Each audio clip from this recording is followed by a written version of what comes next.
improvisation, I certainly prefer choreography, especially for performance. Improvised dance is fantastic. It's extremely enjoyable because it has roots in social dancing. Social dancing is improvised dance. This is how people dance at weddings, at various celebrations. But when the dance comes on stage, it's a completely different game. And I feel that there is no room there for mistake or for any diluted impact. The only question there is what degree of impact you're delivering as a dancer. And in my mind, there is no question that choreographed dance looks always better than improvised dance, simply because you can tune, you can bring up every moment of expressivity, of technique, you can showcase your best strengths, absolutely everything, and make it look spectacular as opposed to make it look good.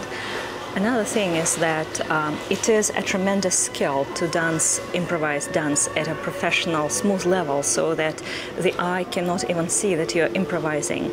This is a skill that is difficult to acquire. Many, many years of daily performance dancing on stage in dance venues is required to be able to achieve this degree of skill.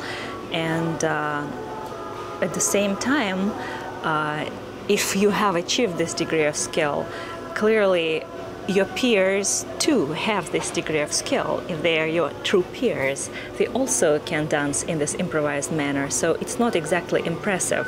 You are not bringing out, pulling out to the extreme the best, the utmost strengths of you, choreographing to where every move is featured at its highest potential, at its highest impact. I feel that improvised dance is something that you should be able to do for yourself, and it is a degree of achievement that is tremendous. But for an eye of an outsider cannot tell that you're improvising. 99.9% of your audience are people who are not familiar with the dance to the degree that they can tell whether you're choreographed or improvising. So if you want to bring pleasure, enjoyment, and high impact art to them, then choreography is the way to go. On the other hand, if you're dancing for yourself to feel, to be with the music, with the dance, to feel that you are there, that you have this degree of achievement, that your improvised dance looks almost as good as choreography, then this is something that you will truly enjoy. But for most of us, I think it's best staying in a living room rather than on stage. The only type of dance that I truly love, that I truly look forward to, that I truly want to do is an improvisational style of dance. For some strange reason, I don't have any performance anxiety about improvisational dancing with a live band. And I don't know why that is, because I have anxiety about pretty much every performance. I'm not a natural performer at all. But there is something about doing it improv that it's like the test. It's like taking a test. You study and study this dance, you work on your technique, you work on your artistry, you watch other dancers and enrich yourself, enrich your mind, but there's no net. There's no net when you do improv. I mean, you can study, you can fuss, it doesn't matter, because at that point you're out there. It's you, the band, the audience. And I guess I have to be a little specific here. I love improv to a live band. That is what I love. That is what my favorite dancing is. And I would do that every night of the week, and frankly, you wouldn't have to pay me. Don't tell the musicians that. I'd be happy to dance to a good band constantly. So yeah, improv is my heart. And if you want to come to me and you want me to judge you as a belly dancer, a classic belly dancer, to me that's the marker. That's the marker, is what do I see you doing improvisationally with live music? Because that's the heart and soul of classic belly dance for me. It is how do you perform as an improviser, relating to the band, relating to your audience, bringing out everything that's inside of you with your technique.